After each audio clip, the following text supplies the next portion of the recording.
नमस्कार। Professor SV SS Narayan Raju YouTube channel में आप सबका मैं स्वागत करता हूं। हम सब जानते हैं, जहां मध्यकालीन हिंदी की बात करते हैं और मध्यकालीन हिंदी काव्य में खासकर मलिक मोहम्मद जायसी द्वारा रचित पद्मावत की हम चर्चा करते हैं। लेकिन जायसी को ही क्यों लें और जायसीकृत पद्मावत को ही सबसे अग्रगण्य या सर्वप्रथम या सबसे उत्कृष्ट काव्य के रूप में क्यों स्वीकार करना है? इसके लिए कारण क्या है? सबसे पहले हम आज चर्चा करने जा रहे हैं प्रेमाख्यान काव्य परंपरा और पद्मावत। इस प्रेमाख्यान काव्य क्या है और इस परंपरा में पद्मावत का स्थान क्या है? अब इस पे बारे में हम एक एक बारे में देखेंगे। सबसे सर्वप्रथम मैं जायसी कृत पद्मावत और पद्मावत काव्य को प्रेमाख्यान, संपूर्ण प्रेमाख्यान काव्य परंपरा में पद्मावत ही सर्वोत्कृष्ट काव्य क्यों? इसके लिए क्या क्या कारण हैं, अब इससे संबंधित एक एक करके हम चर्चा करेंगे।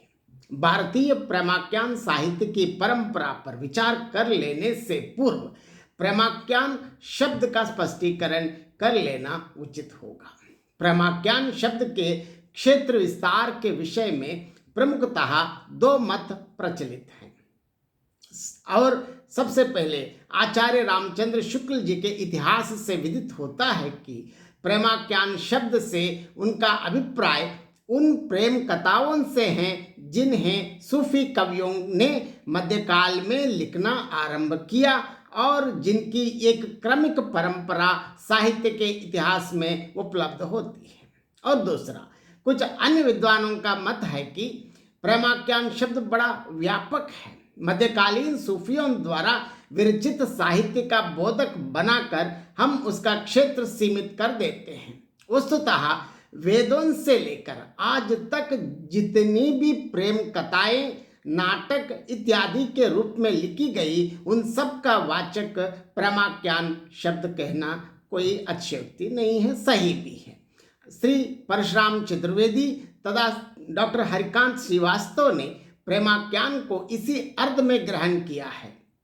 इन दोनों विद्वानों ने प्रेमाख्यान काव्य की परंपरा का आरंभ ऋग्वेद से यमी संवाद से आरंभ करके लौकिक संस्कृत में कालिदास के नाटकों, अपभ्रंश के चरित्र काव्यों और रासों ग्रंथों में तथा कुछ लौकिक कथाओं में उसका विकास दर्शाया है। श्रीवास्तव जी का मत इस प्रकार है कि वास्तव में इस धारा के ही शुद्ध भारतीय प्रेमाख्यानक काव्यों की परंपरा कहना समीचीन है। प्रेमाख्यान के सामान्यतया प्रचलित अर्थ के ग्रहण करते हुए हमारा अभिप्राय केवल उन रचनाओं से होना चाहिए जो कि मध्यकालीन सूफी संतों और विचारकों के द्वारा रची गई और जिनके प्रभाव से बाद में कुछ भारतीयों ने भी प्रेमाख्यान की रचना की। हिंदी के प्रेमाख्यानक काव्यों की रचनाओं का श्री गणेश मुसलमानों द्वारा हुआ। मुसलमानों के आक्रमण सिंध और पंजाब पर ही सर्वप्रथम हुई, इसीलिए सूफी संतों ने सिंध और पंजाब को ही सर्वप्रथम अपने प्रचार का क्षेत्र बनाया। फलतः सूफी साहित्य की रचना भी इन्हीं प्रांतों से या इन्हीं प्रांतों में प्रारंभ हुई। सिंध के सूफी कवियों में शाह लतीफ कुरैशी, सजल, रोहिल, सामी बेवस, बेदिल आदि प्रसिद्ध कवियां हैं। इन कवियों ने प्रेमाख्यानों की रचना नहीं की, वरना काफी रागों एवं पदों के माध्यम से ही अपने धार्मिक उद्गारों की अभिव्यक्ति की है। सिंधी के अतिरिक्त दक्षिणी हिंदी और पंजाब में भी सूफी कवियों ने साहित्य रचना की। दक्षिणी हिंदी में कुछ मसनवियां भी लिखी गई हैं, किंतु पंजाब में स्फुट साहित्य ही मिलता है। यद्यपि इन प्रादेशिक भाषाओं में सूफी साहित्य की रचना हिंदी के सूफी साहित्य की रचना से पूर्व ही हो रही थी, तो भी ऐसे संकेत नहीं मिलते कि हिंदी के प्रामाण्यानक कवियों ने इन कवियों की रचनाओं से प्रेरणा ग्रहण की है। अतः हिंदी के प्रामाण्यानक कवियों के सम्मुख प्रमुखतः दो ही आदर्श थे। पहला फारसी या मसनवी साहित्य और दूसरा पुरानी हिंदी अथवा अपभ्रंश के चरित्र काव्य। हिंदी के प्रामाण्यानक कवियों ने रचना की मूल प्रेरणा फारसी की मसनवियों से ली तथा रचना शैली, भाषा इत्यादि के क्षेत्र में चरित्र काव्यों का प्रभाव ग्रहण किया। हिंदी के प्रामाण्यानक काव्य का आरंभ मुल्ला दाऊद के चंदायन से माना जाता है। चंदायन और जायसी के पद्मावत के बीच कुतुबन की मृगावती के अतिरिक्त कोई प्रामाण्यानक काव्य नहीं मिलता था। मृगावती को छोड़कर जायसी से पूर्व रचा गया कोई काव्य उपलब्ध नहीं होता है। मंजन अथवा चतुर्भुजदास की मधुमालती के विषय में यह नहीं कहा जा सकता है कि वे जायसी से पूर्व लिखी गई होगी। अतः अधिकांश विद्वानों का अनुमान है कि जिन प्रेम कथाओं की ओर जायसी ने संकेत किया है वे लोक कथाओं के रूप में जनजीवन में प्रचलित थी।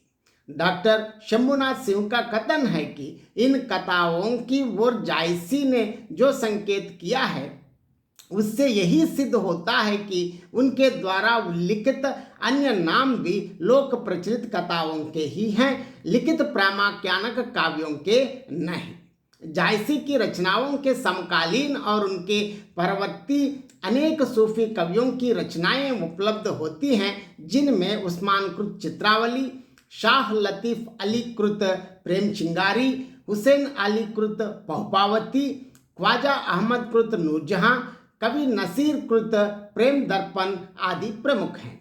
सूफियों के उक्त सभी प्रेम काव्य प्रबंध काव्य हैं और इनमें सर्वत्र राजकुमारों एवं राजकुमारियों के प्रेम का वर्णन मिलता है। इनके कथानक भी प्रायः काल्पनिक घटनाओं पर ही आधारित हैं, किंतु कहीं कहीं ऐतिहासिक घटनाओं को भी जोड़ दिया गया है। कवि अपने कथानक की घटनाओं को स्वाभाविक रूप में अंत तक ले जाने की चेष्टा करते हैं, साथ ही कथा के अंतर्गत आध्यात्मिक विचारों का पुट भी देते चलते हैं तथा कथा की समाप्ति पर अपनी अपनी कथा को एक रूपक का अंग बना देते हैं। इस प्रकार सभी सूफी प्रेम काव्य एक कथा रूपक के ढंग पर निर्मित किए गए हैं। जायसी के पूर्ववर्ती कवि कुतुबन के मृगावती काव्य को देखने से पता चलता है कि ना तो उसमें कथा की सुंदर योजना ही है और ना उतना काव्य सौष्ठव ही है जितना कि जायसी के पद्मावत में दृष्टिगोचर होता है। इसके अतिरिक्त परवर्ती प्रेम काव्य तो पूर्णतया पद्मावत से ही प्रभावित जान पड़ते हैं। उस्मान का चित्रावली काव्य तो पद्मावत की ही छाया मात्र है।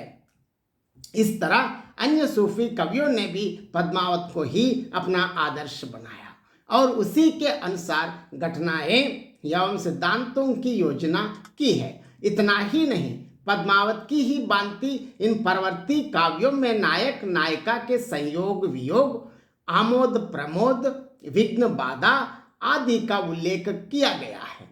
फिर भी कोई परवर्ती सूफी कवि जायसी की समता को प्राप्त नहीं हो पाया है, क्योंकि जायसी का पद्मावत काव्य सर्वथा अनुपम एवं अद्वितीय है। उसमें सरल एवं आलंकारिक भाषा के अंतर्गत इतिवृत्तात्मकता के साथ साथ रसात्मकता एवं कौतूहलता की जैसी सृष्टि की गई है, वैसे अन्यत्र किसी सूफी काव्य में दृष्टिगोचर नहीं होती। इसके साथ ही जायसी ने नागमती के विरह का जैसा मनोवैज्ञानिक और मर्मस्पर्शी वर्णन किया है वैसा कोई भी अन्य सूफी कवि नहीं कर सका है। इतना ही नहीं, जायसी को लौकिक प्रेम के द्वारा अलौकिक प्रेम के वर्णन में भी अद्भुत सफलता प्राप्त हुई है।